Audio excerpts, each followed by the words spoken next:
Very good morning everyone from Prayagraj. आणि आता आम्ही जसं तुम्ही कालच्या ब्लॉग मध्ये पाहिलं या टेंटमध्ये आहेत. आता वाजले आहेत 8:15 काहीतरी वाजले आहेत. आणि आता इथून आम्ही जाणार आहोत शाही स्नानाला. वॉशरूम वगैरे सगळं जाऊन आलो आम्ही. आणि इथे जे डॉक्टर्स आहेत त्यांनी आमची शाही स्नानाची व्यवस्था केलेली आहे. आणि इथं जे मी काल तुम्हाला दाखवलं राष्ट्रीय आयुष मिशन, तर बेसिकली चिकित्सालय जे आहे इथलं, तिथं डॉक्टर्स सेंट्रल गव्हर्नमेंटकडून डॉक्टर्स इथं अपॉइंट केले गेलेले आहेत. आणि त्या डॉक्टरला तुम्ही कन्सल्ट करू शकता आणि ते कन्सल्ट करून तुम्हाला आयुर्वेदिक गोळ्या औषधं वगैरे देतील. And that is all for free including the medicines and all. So yeah, if you are coming you can visit राष्ट्रीय आयुष मिशन. आणि बस ते गाडी लावलेली आहे. 2 प्लॅन आहेत. एक तर आमची गाडी घेऊन जाऊ, नाही तर ही अशी जी पासेसवाली गाडी आहे ती घेऊन जाऊ. अजून कुठली गाडी घेऊन जायचं फिक्स नाही आहे, बट या लेट्स सी काय होतं.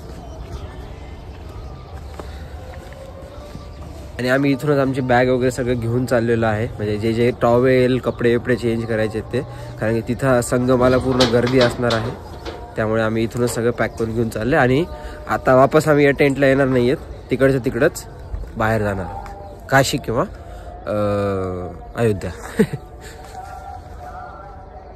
आणि अजून आम्हाला एवढी आयडिया आली नाही की प्रयागराजमध्ये एक्झॅक्टली गर्दी किती आहे.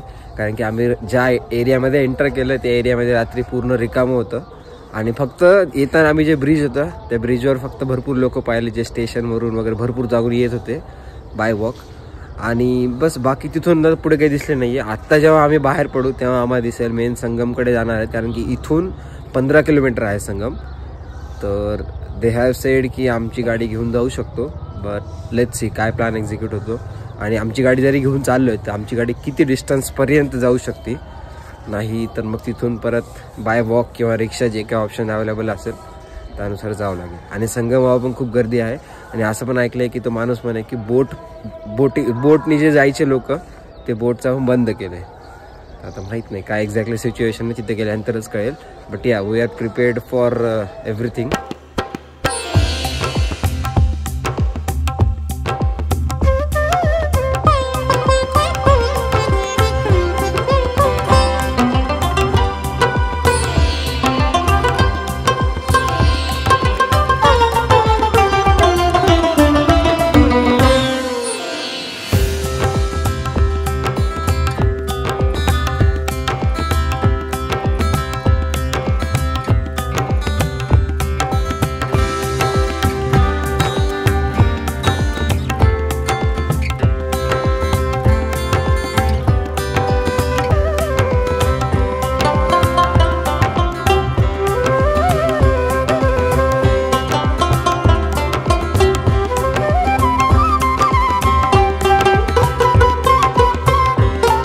सो आत्ता बेसिक प्लॅन असा आहे की तिथं गाडीला कोणालाच एंट्री देत नाही, कारण की वॉकिंग जाणारे लोक भरपूर झाले संगमाला.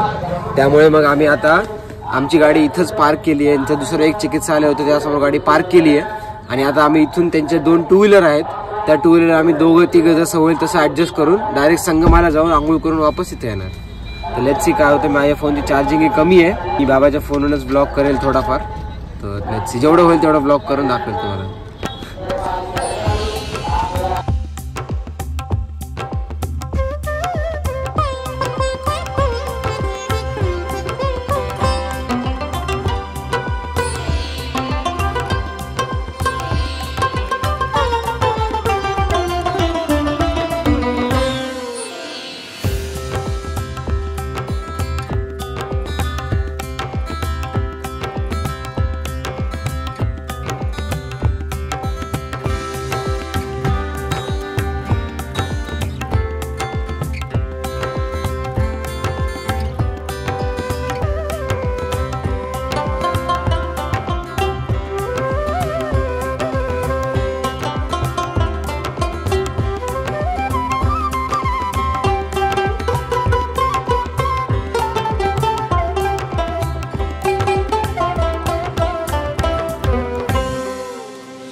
आम्ही प्रयागराज सोडून निघालो आहे आता टुवर्ड्स वाराणसी. आणि आमचं जे स्नान होतं ते खूप छान आणि खूप सुंदर झालं. Biggest shout out to these guys जे तुम्हाला आता स्क्रीनवर दिसत आहेत. या सगळ्यांनी आम्हाला खूप मदत केली. आम्ही त्यांच्या चिकित्सालयाला कार पार्क केली ती, त्याच्या टू व्हीलरवर आम्ही पूर्ण संगमापर्यंत त्यांनी आम्हाला सोडलं आणि without walking a single kilometre आम्ही पूर्ण आमचं जे डुबकी कार्यक्रम आहे तो करू शकलो. सो या आता आम्ही वाराणसी टुवर्ड्स चाललो आहे. तिथून 100 किलोमीटर आहे आणि जिथंच आम्ही थोडं खाऊन पण घेतलं. मग आता पुढे जर भूक लागली परत तर थांबू, नाही तर मग बघूयाचे काय होतं. आणि वाराणसीला गरुडदादा अजून आहे, जर आज झाली तर भेट होईल, नाही तर मग बघू. तो उद्या सकाळी निघणार आहे नांदेडसाठी, पुण्यासाठी. तर आणि वाराणसीला पण त्यांनी सांगितलं की खूप गर्दी आहे, सो ट्रॅफिक पण तुम्हाला लागण्याचे चान्सेस खूप आहेत असं सांगितलं आहे. सो लेट्स सी काय होतं पुढे. ॲज ऑफ नाव तो इट्स सो फार सो वेल गुड.